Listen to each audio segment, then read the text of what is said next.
അപ്പോൾ നമ്മൾ നമ്മുടെ വീടിൻ്റെ ചായ്പിൽ വീടിൻ്റെ പുറകിൽ വാഷിംഗ് മെഷീൻ കുത്തിയിരുന്നതാണ് ഇതിപ്പോൾ ചാർജ് ചെയ്യാനായിട്ട് എടുത്തിട്ടേക്കുന്നത്. Accelerator full വിടല്. ഇപ്പോൾ ആൾക്കാർ ചോദിക്കാറില്ലേ ഈ മലയും ഇടുക്കിയൊക്കെ ആണെങ്കിൽ പ്രശ്നം ഉണ്ടാവും എന്നുള്ളത്. അതുപോലെ കയറ്റവും ഇറക്കമൊക്കെ ഉള്ള അങ്ങനത്തെ ഒരു വഴി കൂടെയാണ് നമ്മൾ എറണാകുളത്തേക്ക് പോകുന്നത്. പക്ഷേ കയറ്റത്തിൽ പോലും ഇതിൻ്റെ ടോക്ക് ഉണ്ടോ? എനിക്ക് വണ്ടി ഇഷ്ടപ്പെട്ടായിരുന്നോ? പവറൊക്കെ ഇഷ്ടപ്പെട്ടല്ലേ? അടിപൊളിയാണ് വണ്ടി, നമുക്ക് ഭയങ്കരമായിട്ട് ഇഷ്ടപ്പെടും. ഇപ്പം ഞാൻ പറഞ്ഞില്ല, അപ്പനോട് ഞാൻ പറഞ്ഞു നമുക്കൊരു ഒരെണ്ണം എടുത്താലോ.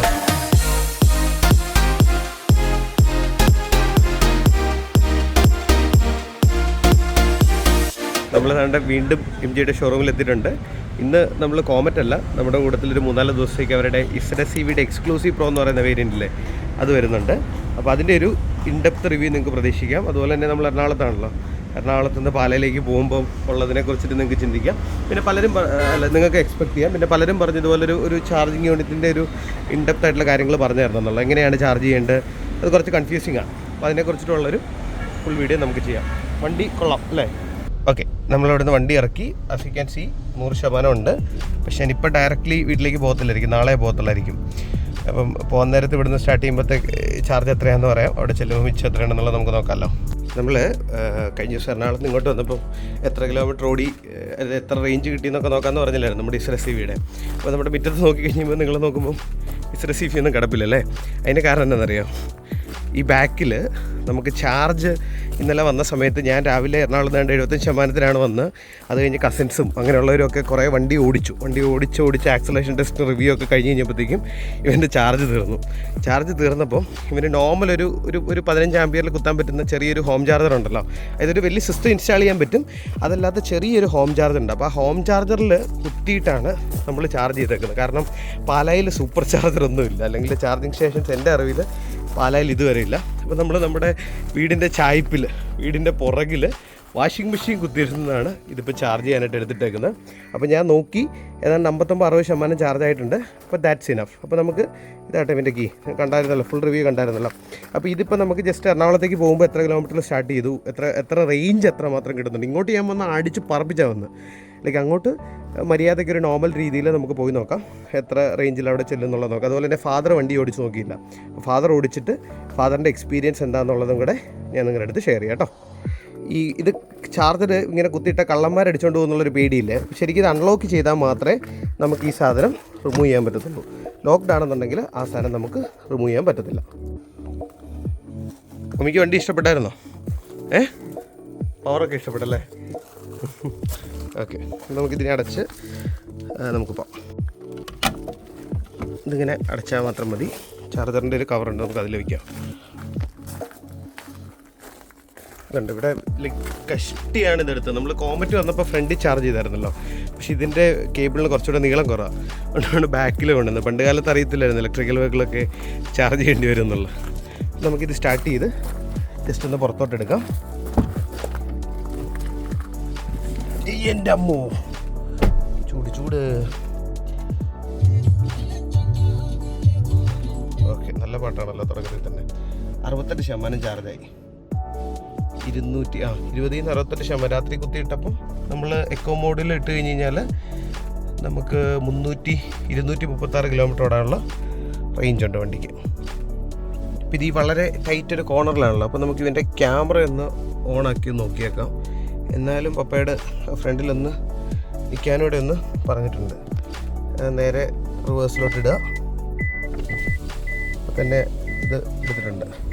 പിന്നെ ഇത് ഈ എക്കോ മോഡിലേക്ക് ഇടുമ്പോഴത്തേക്കും ഇതിൻ്റെ സ്റ്റിയറിങ് വളരെ സ്മൂത്താണ്. അപ്പോൾ നമുക്ക് വളരെ സിമ്പിളായിട്ട് ഈ സാധനത്തിന് രീതിയിലൊക്കെ വളച്ച് ഒടിച്ചെടുക്കാൻ പറ്റും. നമ്മുടെ കാർബൺ അവിടെ കിടപ്പുണ്ട്, ഇതുവരെ സ്റ്റാർട്ട് ചെയ്തില്ല ഈ ആഴ്ച വന്നിട്ട്.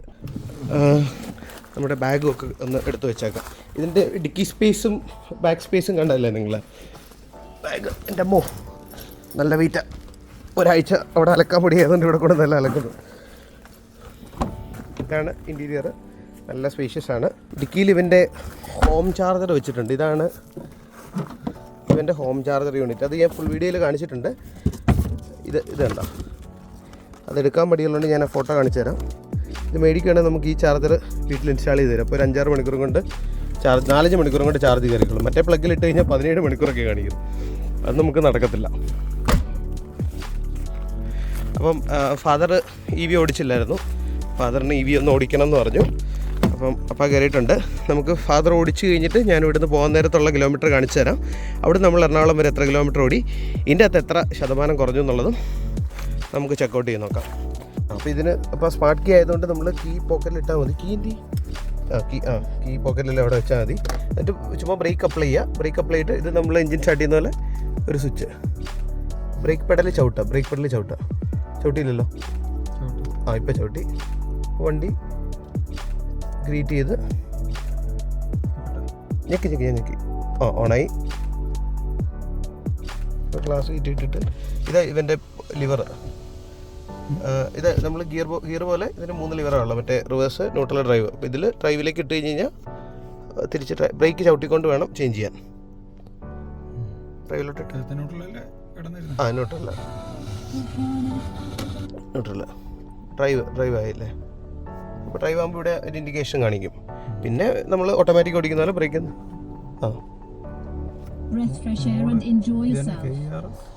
KRS എന്ന് പറഞ്ഞാൽ റീജനറേഷൻ ബ്രേക്ക്. അത് നമുക്ക് 3 സ്റ്റെപ്പായിട്ട് ഇടാൻ പറ്റും. ഏറ്റവും കുറച്ചിട്ട് കഴിഞ്ഞ് കഴിഞ്ഞാൽ ശകലം അപ്ലൈ ചെയ്യത്തുള്ളൂ. മോഡ് 3 ഇട്ട് കഴിഞ്ഞ് കഴിഞ്ഞാൽ കൂടുതൽ അപ്ലൈ ചെയ്യും. ബാറ്ററി ആക്കി കഴിഞ്ഞ് കഴിഞ്ഞാൽ ഇതിൻ്റെ അകത്ത് ബാറ്ററിയുടെ ഫുൾ ഡീറ്റെയിൽസ് അറിയാം.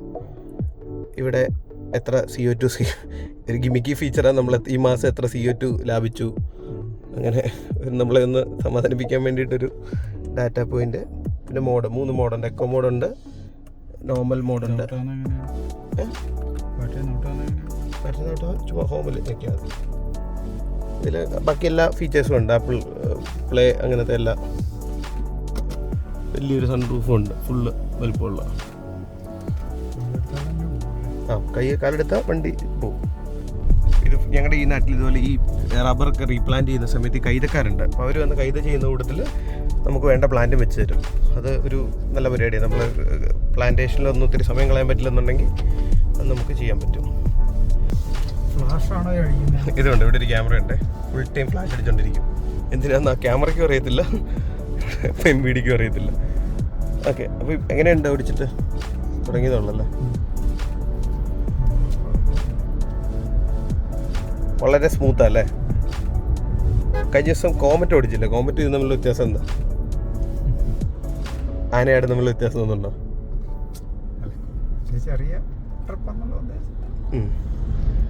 ഇപ്പം നമ്മൾ എക്കോ മോഡിലാണ്. എക്കോ മോഡ് വളരെ പതുക്കെ സ്ട്രൈറ്റ് എത്തുമ്പോൾ നമുക്ക് സ്പോട്സ് വന്നിട്ട് കാണിക്കാം.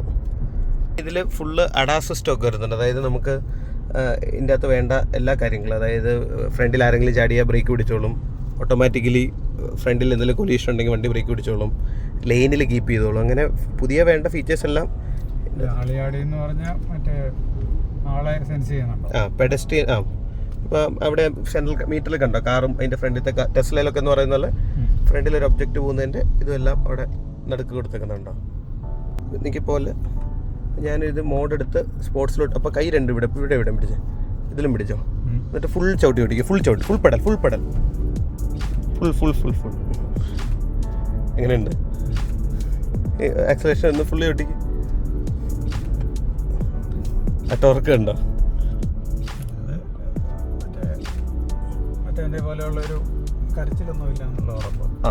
എൻജിൻ പോലെ അല്ലേ? ഇൻസ്റ്റന്റ് ചവിട്ടുന്ന സെക്കൻഡിൽ തന്നെ വണ്ടി ഷുക്കെന്ന് പറഞ്ഞ് കയറിക്കോളും. അറിയോ? ആനയാണ് നമ്മൾ വ്യത്യാസമുണ്ട്. ഇതിന് 25 ലക്ഷം രൂപ. ഇപ്പം ഇച്ചിരി വിലയൊക്കെ കുറഞ്ഞിട്ടുണ്ട്. 2 ലക്ഷം രൂപമാർ കുറച്ചു. ഇതിൻ്റെ ഫ്രണ്ടിൽ കയറിയാലോ ഈ ഇതിൻ്റെ കഴിയുമ്പോഴത്തേക്കും ഓവർടേക്ക് ചെയ്തു. കണ്ടോ? ഓവർടേക്കിങ്ങിലാണ് ഇതിൻ്റെ ക്വിക്നെസ്. ഒറ്റ ചവിട്ട് ഫുള്ളി ഒട്ടിക്കും. ഫുൾ പെഡലേ വിട്ട് ആക്സിലേറ്റർ ഫുൾ വിടല്.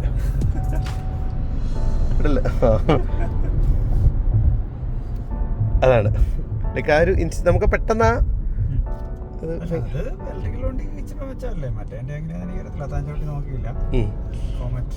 കോമറ്റ് ഇത്രയില്ല. പക്ഷെ ഇത് ഇൻസ്റ്റന്റ് ടോർക്ക് നമുക്ക് കൃത്യമായിട്ട് അറിയും. ഞാൻ ഇന്നലെ മറ്റേ വെർണർ റിവ്യൂ ചെയ്തായിരുന്നു. വെർണർ റിവ്യൂ ചെയ്ത സമയത്ത് വൈപ്പർ മാറിപ്പോകുന്നുണ്ടല്ലേ? മറ്റേ വെർണ ഡ്രൈവ് ചെയ്ത സമയത്ത് സാധാരണ എല്ലാ വണ്ടിയും തിരിച്ചല്ലേ? ജർമ്മനും ഇതൊക്കെ ഇങ്ങനെ.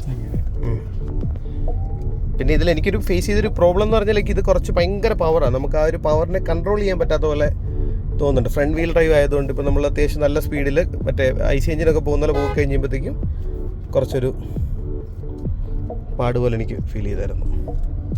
ബാക്കി നമ്മൾ ഐസി എഞ്ചിനൊക്കെ പോലെ മറ്റേ എഞ്ചിൻ ബ്രേക്ക് ചെയ്ത് ഇങ്ങനെ കൊണ്ടുപോകല്ലോ നമ്മൾ വണ്ടി, അതുപോലെ ഇത് എഞ്ചിൻ റീജനറേഷൻ മോഡ് ഇട്ടിട്ടുണ്ട് ഉണ്ട്.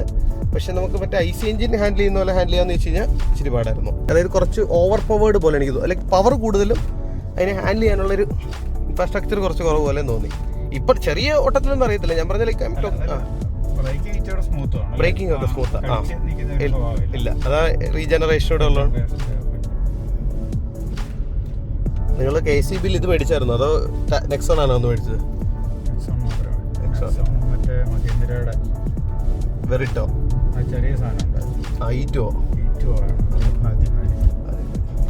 ഫാദർ KCBയുടെ ഡയറക്ടറായിരുന്നു. അപ്പം അവർ കുറേ വണ്ടിയൊക്കെ ആ സമയത്ത് 10-20 എണ്ണം കണ്ട് ഫ്ലീറ്റിലോട്ടൊക്കെ ആഡ് ചെയ്തായിരുന്നു KCBയിൽ. 100 നെക്സോൺ ആണെന്ന്. പക്ഷെ അതിലൊക്കെ വണ്ടികൾ ഭയങ്കരമായിട്ട് ഇമ്പ്രൂവ് ആയിട്ടുണ്ട് കേട്ടോ. ലൈക്ക് EVs ഇതുപോലും ഞാൻ ഇന്നലെ ഫുള്ള് രാവിലെ തൊട്ട് വൈകുന്നേരം വരെ ആക്സലറേഷൻസ് റിവ്യൂ ചെയ്യുമ്പോൾ അതുപോലെ ചാർജ് പോകുമല്ലോ, അങ്ങനെയൊക്കെ ചെയ്തിട്ട് വൈകുന്നേരമായിട്ടും നല്ല രീതിയിൽ നമ്മൾ വീട്ടിലും കൂടെ കുത്തിയിട്ടപ്പോൾ എനിക്കും ഒരു ഓക്കെ, ഇങ്ങനെയാണെങ്കിൽ കൊള്ളാം. നമുക്ക് ചെറിയ ചെറിയ ഓട്ടങ്ങൾക്ക് ഞാൻ എന്നപ്പായിട്ട് പറഞ്ഞില്ല വേണേ ഒരു നെക്സോൺ മേടിച്ചിടാന്ന്. അതാ നമുക്കൊരു ഇതുപോലൊരു ഫീല് തോന്നി.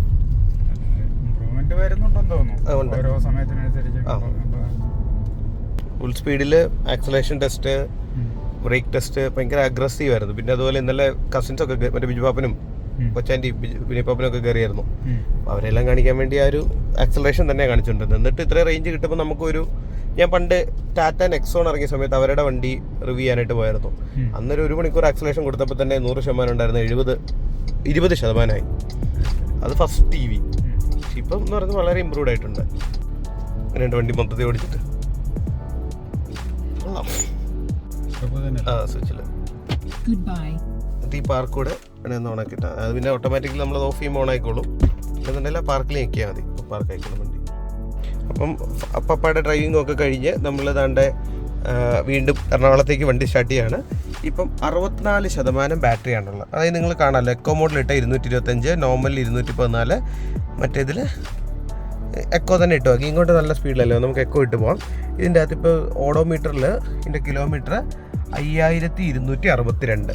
അപ്പം ഇനി പോകുന്ന റൂട്ട് ഞാൻ ഇടയ്ക്കിടയ്ക്ക് ഷൂട്ട് ചെയ്ത് നിങ്ങൾക്ക് കാണിച്ചു തരാം, ലൈക്ക് എന്തൊക്കെയാണ് ഉള്ളതെന്നുള്ളത്. ലൈക്ക് മൊത്തത്തിൽ ഷൂട്ട് ചെയ്യാൻ പറ്റത്തില്ല, ഞാൻ മാത്രമേ ഉള്ളൂ.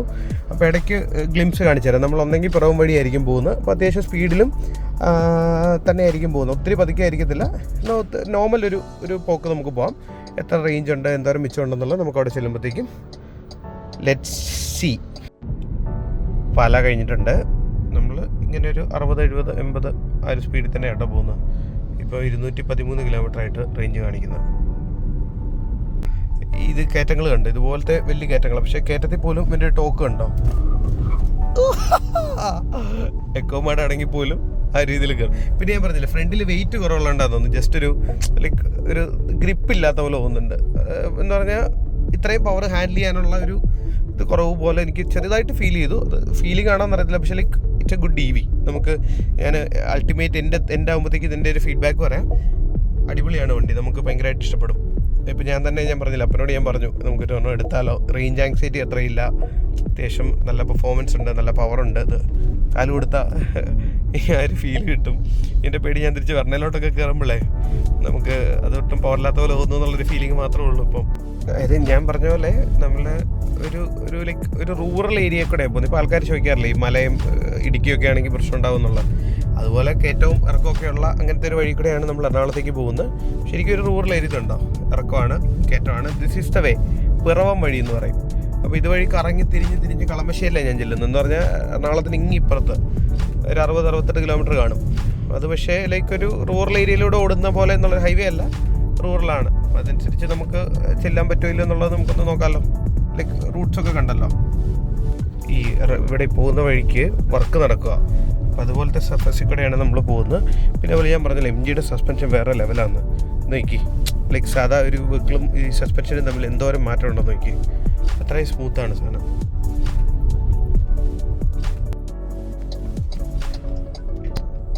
നമ്മളാണ്ട് എറണാകുളം എത്തി കേട്ടോ. അതായത് ഞങ്ങളുടെ ഓഫീസ് എത്തുമ്പോൾ കാണിക്കാം. പക്ഷേ ഇപ്പം തന്നെ കൊള്ളാം കേട്ടോ സംഭവം. അവിടെ ചെല്ലുമ്പോൾ നിങ്ങൾക്ക് ഞാൻ ബാക്കി കാണിച്ചു തരാം. പിന്നെ ഇതിൻ്റെ അകത്ത് 2-3 മീറ്റേഴ്സ് ഉണ്ട്, അത് കണ്ടായിരുന്നോ? അതായത് നമുക്ക് കണ്ടോ ഫുള്ള് സെറ്റിങ്സൊക്കെ ഉള്ള ഒരു മീറ്റേഴ്സ് വരുന്നുണ്ട്. പിന്നെ അഡാസിൻ്റെ ഫുള്ള് സ്വിച്ച് ഈ താഴെ കാണുന്ന ലിവറാണ്. ഈ താഴെ ഇതുണ്ടോ, ഈ ലിവറാണ് അഡാസിൻ്റെ. അപ്പോൾ അതിൻ്റെ അകത്ത് നമ്മൾ ഇതുണ്ടോ, ഇപ്പോൾ ഓഫാണ്. ഇപ്പോൾ ഓഫ് ഓണാക്കി കഴിഞ്ഞ് കഴിഞ്ഞാൽ ലൈക്ക് സ്പീഡ് സെൻസ് ചെയ്യുക, അല്ലെങ്കിൽ പുറത്തെ ഇത് റീഡ് ചെയ്യുക, അങ്ങനെ എല്ലാ വേണ്ട ആവശ്യമുള്ള ഫീച്ചേഴ്സൊക്കെ ഉണ്ട്. ഇതിപ്പോൾ കൊള്ളാം. ഇത്രയും റേഞ്ച് കിട്ടുകയെന്ന് പറയുന്നത് നമുക്കൊരു 20% നമ്മൾ ഇവിടെ എത്തി. ഇപ്പോൾ എത്രയായി നോക്കാം, കാണിച്ചു തരാം.